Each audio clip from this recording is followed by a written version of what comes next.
Sabaydi, hello Kong. I hope you are doing fantastic there at home. Here is what we will do today. We are going to take out our student handbook and open it on page 126. And we will start with activity 4, reading and writing. Then we'll move on to 5, look and write down sentences. Activity 6 will be a grammar explanation, and activity number 7 will be to read and choose the correct box, to tick the right box. So let's jump straight into it with activity 4 on page 126. So let's start straight with number 4, reading and writing.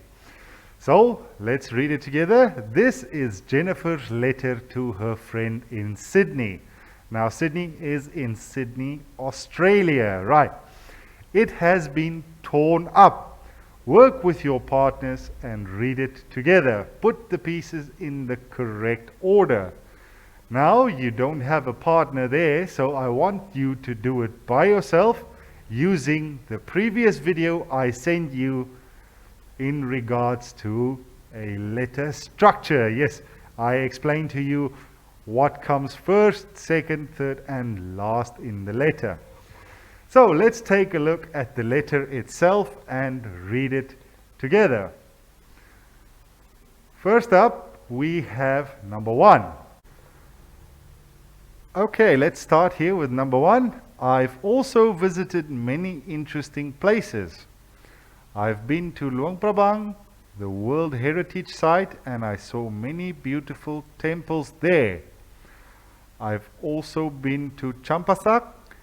I took photos of Wat Po and Kon Papeng, the biggest waterfall in Southeast Asia. I visited the Plain of Jars in Sikwang. It's amazing. Okay, number 2 is right over here. Number 2 is, of course, our address. P.O. Box 006, Vientiane, Laos, PDR. Now, this is the address of the sender. That's right, of the sender. Number 3 is Dear Stella. And number 4 is Love Jennifer. Let us read number 5. Number 5. My time in Laos has gone so quickly. I have met lots of nice people and I've made some good friends. Number 6. I am still impressed with everything in Laos. I'd love to stay here, but I have to continue my studies in Australia. Well, I'll end my letter now. Hope to see you soon. Number 7. So sorry I've taken a long time to write back to you. How's life? Is everything going well with you? We are all fine in Vientiane, but very busy preparing ourselves to come home next week. It's very exciting, but quite sad. Here is what I would like for you to do. I want you to read these letter pieces from 1 all the way down to number 7, and then tell me which one will be number 1, 2, 3, 4, 5, 6, and 7. You can write down which should be first, second, third, fourth, etc. right here below number 1. You just write for me there, is number 1 actually number 2, or is it number 3, number 4? Let me give you an example. Here at number 2, you can see the address of the person who wrote the letter, and that will be number 1. So here you write number 1. Then the letter will start Dear Stella, and that will be, of course, number 2. And so on and so on. Okay, let's take a look at number 5, look and write. Here are a few parts of Jennifer's letter. Look at the verbs. What are the tenses? The first one has been done for you. Now I want you to take a look at the word verb first, just so we can remind you, a verb is an action word, right? So it's something that you do. For example, do, walk, talk, sleep, stand, sit, and read. We have many different types of verbs. Now, if you can remember, I told you that if you want to know what tense something is in, take a look at the verb. Right, so let's take a look at number 1. So sorry, I've taken a long time.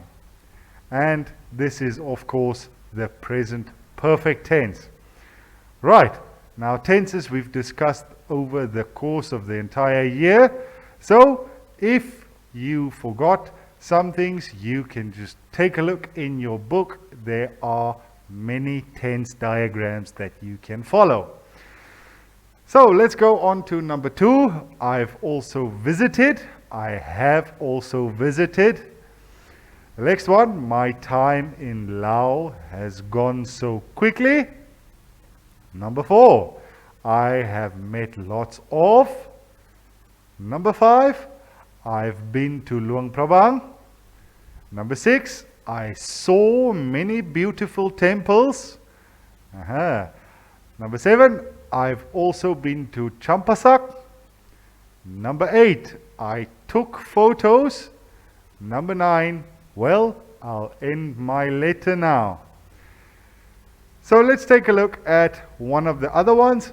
Number 8, for example, I took photos, and of course your verb here is took or take, and it will go into simple past when we say took. Okay, so please write down what tense these sentences are in, and once you are finished, we will explain and take a look at the grammar section in number 6. Okay, let's take a look at the grammar section. So the first grammar section we'll have is ever and never. We use ever in questions and never in negative sentences. Now with just and yet, we use just in a positive, meaning yes, sentence, and we use yet in negative and question sentences. So let's take a look at their examples, and I will give you some more examples of my own. Example number 1, have you done your homework yet? So the person will say, I haven't done it yet, means I not do yet, but I will do it. And the other person said, I have just done it, mean he is finished already.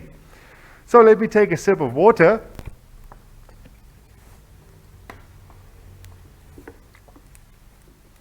I just had some water. Right. So this is how we use just and yet.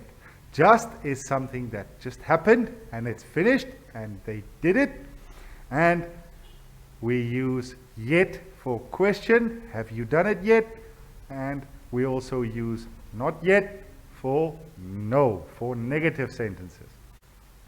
Okay, let's take a look at been and gone. Now we use been after we go somewhere and come back. We've been to Thailand, we've been to Japan. We go there, we came back already. We've been there. And we use gone if we go and still on the way, or we're still there. We're not back here yet. So let's take a look at the examples that they have given us. For example number 1, he has been to the bank, meaning he is here with us now. He went to the bank and now he is here again. He's back with us. Let's take a look at the second example. He has gone to the bank, meaning he's not here with us. No, he's on the way at the bank right now. He's not here with us yet. So he has gone to the bank. Example, you ask me, teacher, where's Tonka? He's gone to the toilet or to the restroom. That means he go, but he not come back yet. Been, you go, you came back. You're back here with us again already. We use been. Gone meaning you go and you still on the way or you still there. That is the differences between those two. Okay, let's take a look at number 7. Okay, now activity 7 is going to be more challenging. This one I want you to do totally by yourself.